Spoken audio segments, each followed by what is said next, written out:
Bonjour. Dans cette nouvelle capsule, nous allons aborder une nouvelle notion, la notion de vitesse de transformation. Il va s'agir ici de montrer que l'efficacité d'une enzyme se traduit par une vitesse de transformation. Comment suivre une réaction enzymatique? Il est possible de mesurer la formation du produit ou la consommation du substrat en fonction du temps. Prenons l'exemple de la transformation du glucose 6-phosphate en fructose 6-phosphate catalysée par la phosphoglucose isomérase. Les coefficients stoichiométriques du substrat et du produit sont égaux à 1. Dans ces conditions, la vitesse de consommation du substrat est égale à la vitesse d'apparition du produit et est donc égale à la vitesse de réaction. Traduisons graphiquement cette transformation. Le substrat, le glucose 6-phosphate, est ici représenté en vert. Le fructose 6-phosphate est représenté en bleu. Nous observons pendant la phase linéaire que la vitesse de transformation du glucose 6-phosphate est constante. La vitesse de transformation du glucose 6-phosphate en fructose 6-phosphate est donc constante pendant la phase linéaire appelée phase stationnaire. Pendant la deuxième phase, vous pouvez observer que le substrat, le glucose 6-phosphate, s'épuise petit à petit. La réaction ralentit, la vitesse de la réaction diminue. La dernière phase nous montre ici que la réaction est terminée. En effet, la vitesse de consommation du substrat et la vitesse d'apparition du produit sont nulles. Tout le substrat est consommé. Avez-vous une idée sur la façon dont on peut suivre la vitesse de transformation d'une réaction? Comment visualiser l'apparition du produit? Repensez à vos activités technologiques. Notez vos idées sur votre cahier. Vous avez trouvé?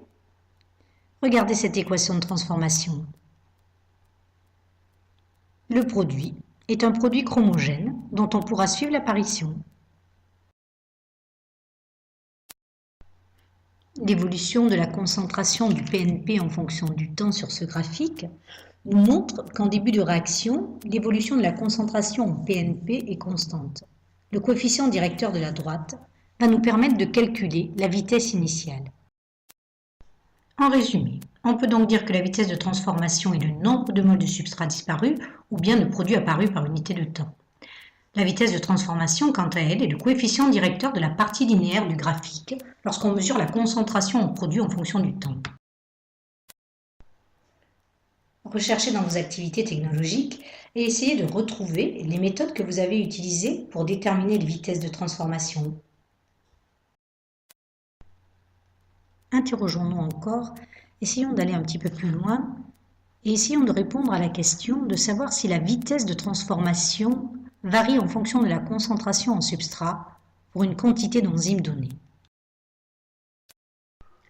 Essayons de répondre à cette question en analysant l'évolution de la vitesse initiale en fonction de la concentration en substrat disponible pour une concentration en enzyme donnée.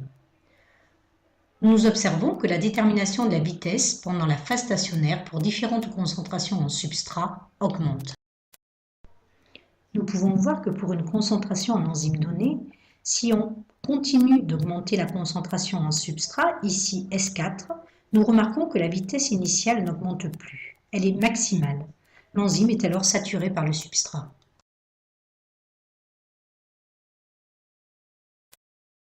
Il faut donc retenir que la vitesse est la pente de la partie linéaire de la courbe lorsqu'on mesure la concentration en produit en fonction du temps. Retenons aussi que si le substrat est annexé par rapport à la quantité d'enzymes dans le milieu, la vitesse initiale est maximale.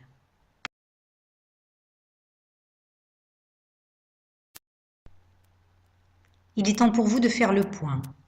Il va falloir essayer d'expliquer la notion de vitesse de transformation en construisant votre cours. N'hésitez pas à poser des questions, on peut se retrouver sur le NT. À très bientôt. Created using Powtoon.